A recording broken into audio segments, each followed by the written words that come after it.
Today I'm recording this video not as an author, but as a resource person and an early years educator, somebody who's worked with foundational learning for 36 years.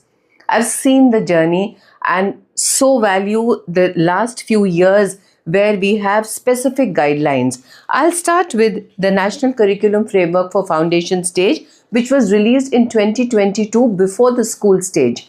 A 360-page document with an annexure 1 with detailed learning outcomes. And if we don't look at this document, it is going to definitely disturb the standardization. It's very interesting. In the preface, I read that it was a research of 10 lakh interested citizens, 1.3 lakh teachers and educationists from across the country, 1,550 districts, 32 states and union territories, 35 group institutions.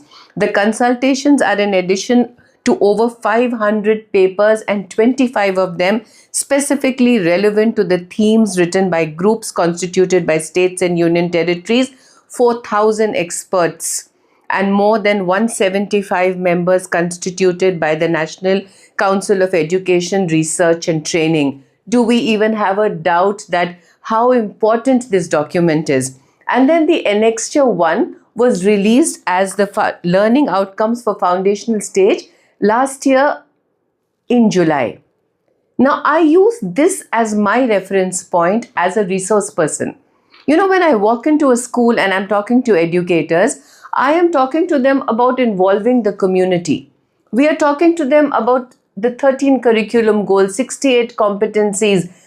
If we don't have a common guideline, which we all understand, know, and it evolves, because if we keep understanding it, we evolve our understanding into applying it on ground.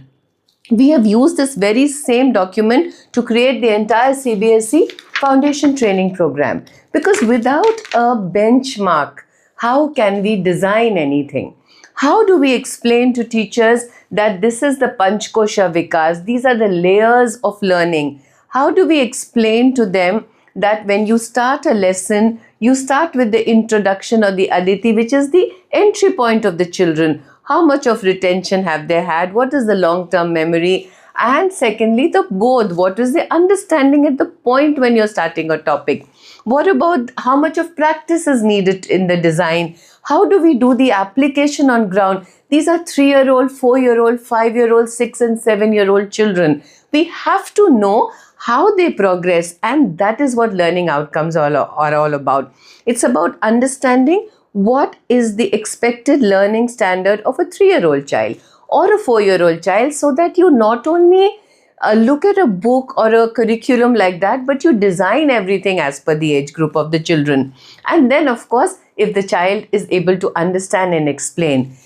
The learning outcomes for foundational stage also give us a clear understanding of the 6 domains of development: the physical, the social emotional, the cognitive, the language, in aesthetic and cultural development, integration of EVS and art, and of course the positive learning habits. If we have a deeper understanding of it, we will build our activities as an individual activity or a pair activity, small group, large group, or a team activity. A deeper understanding of learning outcomes which are age appropriate. Of course, they will variate with the readiness of children or perhaps the background of children. But a general rubric is necessary if we have to create a standardization. And then how are we going to actually explain to the teachers how to do assessments? How does a teacher understand that a child is a beginner, proficient, progressing or advanced if you don't have a rubric which you're reading to understand what to observe? So that is the importance of learning outcomes. I am recording this for all the schools who are struggling, who are saying, oh, we are not able to get the holistic progress card right, or our teachers are perhaps. So curriculum design is about age appropriate resources and a holistic development. And I thought it was really important for me to record this because that becomes a benchmark. So I really hope that more and more schools understand when we are actually working with the educators, why do we say understand the learning outcomes? These will help you to set up your design, your classrooms, your curriculum, and the pace of the learners.